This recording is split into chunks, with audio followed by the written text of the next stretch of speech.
IPL 2026 season ఆరంభ సమరంలోనే defending champions royal challengers Bengaluru తమ విశ్వరూపాన్ని ప్రదర్శించింది.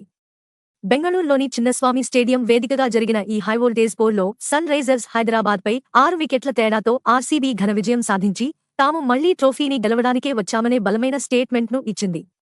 ఎస్ఆర్హెచ్ నిర్దేశించిన 202 పరుగుల భారీ లక్ష్యాన్ని ఆర్సీబీ బ్యాటర్లు కేవలం 15.4 ఓవర్లలోనే ఊదిపారేయడం విశేషం. ఐపీఎల్ చరిత్రలో 200 పైచిలుకు పరుగుల టార్గెట్ను ఇంత వేగంగా చేజ్ చేయడం ఇదే తొలిసారి. గతంలో రాజస్థాన్ రాయల్స్ జట్టు గుజరాత్ టైటాన్స్ పై 15.5 ఓవర్లలో సాధించిన రికార్డును ఇప్పుడు ఆర్సీబీ తిరగరాసింది.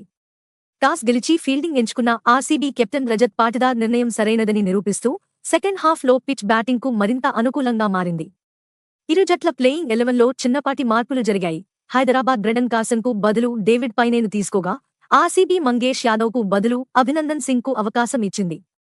హైదరాబాద్ ఇన్నింగ్స్ ఆరంభంలోనే ఆర్సీబీ బౌలర్లు చుక్కలు చూపించారు. ముఖ్యంగా కొత్త బౌలర్ జాకబ్ డఫీ తన అద్భుతమైన స్పెల్తో హైదరాబాద్ బ్యాటర్లను వణికించాడు. అంతర్జాతీయ ఫామ్లో ఇబ్బంది పడుతున్న డఫీ ఈ మ్యాచ్లో మాత్రం షార్ట్ బాల్స్ మరియు పర్ఫెక్ట్ ఫీల్డ్ సెట్టింగ్తో 3 కీలక వికెట్లు పడగొట్టాడు. హైదరాబాద్ ఓపెనర్లు అభిషేక్ శర్మ 7, ట్రావిస్ హెడ్ 11 పరుగుకే ఇద్దరూ డఫీ వేసిన షార్ట్ బాల్స్కే దొరికిపోయి పెవిలియన్ చేరారు.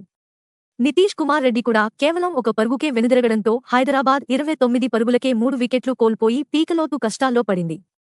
అయితే ఈ దశలో కెప్టెన్ ఇషాన్ కిషన్ మరియు హెన్రీ క్లాసెన్ అద్భుతమైన పోరాటాన్ని కనబరిచారు. వీరిద్దరూ 4వ వికెట్కు కేవలం 53 బంతుల్లోనే 97 పరుగుల భాగస్వామ్యాన్ని నెలకొల్పి జట్టును ఆదుకున్నారు. ఇషాన్ కిషన్ తన కెప్టెన్సీ డెబ్యూ మ్యాచ్లోనే 38 బంతుల్లో 80 పరుగులు చేసి రికార్డులు సృష్టించాడు. క్లాసెన్ కూడా 31 పరుగులతో విలువైన సహకారం అందించాడు. అయితే క్లాసెన్ అవుట్ అయిన విధానం వివాదాస్పదంగా మారింది.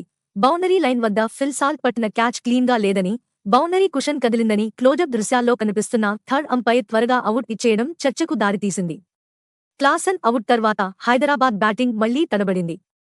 సలీల్ అరోరా, హర్ష్ దూబే విఫలమైనప్పటికీ యువ ఆటగాడు అనికేత్ వర్మ కేవలం 18 బంతుల్లో 43 పరుగులు చేసి హైదరాబాద్ స్కోరును 201 పరుగుల గౌరవప్రదమైన స్థాయికి చేర్చాడు.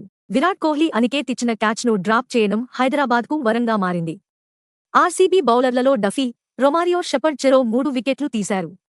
షెపర్డ్ పరుగులు ఎక్కువగా ఇచ్చినప్పటికీ కీలక సమయంలో వికెట్లు తీశాడు. భువనేశ్వర్ కుమార్ డెత్ ఓవర్లలో పొదుపుగా బౌలింగ్ చేసి తన అనుభవాన్ని చాటుకున్నాడు. ఇక 202 పరుగుల లక్ష్యంతో బరిలోకి దిగిన ఆర్సీబీకి ఆరంభంలోనే ఫిల్ సాల్ట్ 8 పరుగుకే వికెట్ కోల్పోయి షాక్ తగిలింది. కానీ ఆ తర్వాత దేవదత్ పడిక్కల్ మరియు విరాట్ కోహ్లీ కలిసి చేసిన విధ్వంసం వర్ణనాతీతం. పడిక్కల్ ప్యూర్ క్లాస్ మరియు పవర్ హిట్టింగ్తో కేవలం 21 బంతుల్లోనే హాఫ్ సెంచరీ పూర్తి చేసి ఎస్ఆర్హెచ్ బౌలర్లను ముప్పుతిప్పలు పెట్టాడు. పడిక్కల్ 26 బంతుల్లో 61 పరుగులు చేసి ఆర్సీబీ విజయాన్ని ముందే ఖాయం చేశాడు. పడిక్కల్ అవుట్ అయిన తర్వాత క్రీజులోకి వచ్చిన కెప్టెన్ రజత్ పాటిదార్ కూడా 12 బంతుల్లో 31 పరుగులతో మెరుపులు మెరిపించాడు. ఒకవైపు వికెట్లు పడుతున్నా మరోవైపు చేజ్ మాస్టర్ విరాట్ కోహ్లీ అజేయంగా నిలిచి ఇన్నింగ్స్ను ముందుకు నడిపించాడు. కోహ్లీ తన ట్రేడ్ మార్క్ షాట్లతో 38 బంతుల్లో 69 పరుగులు చేసి మ్యాచ్ను ఫినిష్ చేశాడు. ముఖ్యంగా ఈశాన్ మలింగా బౌలింగ్లో కోహ్లీ కొట్టిన స్ట్రైట్ సిక్సర్ హైలైట్గా నిలిచింది. హైదరాబాద్ బౌలింగ్ విభాగం ఏమాత్రం ప్రభావం చూపలేకపోయింది. స్పిన్నర్లకు టర్న్ దొరకలేదు, ఫాస్ట్ బౌలర్లకు లయ చిక్కలేదు. పాట్ కమిన్స్ లేని లోటు స్పష్టంగా కనిపించింది. ఇషాన్ కిషన్ కెప్టెన్సీ మరియు కీపింగ్ కూడా విమర్శలకు గురయ్యాయి.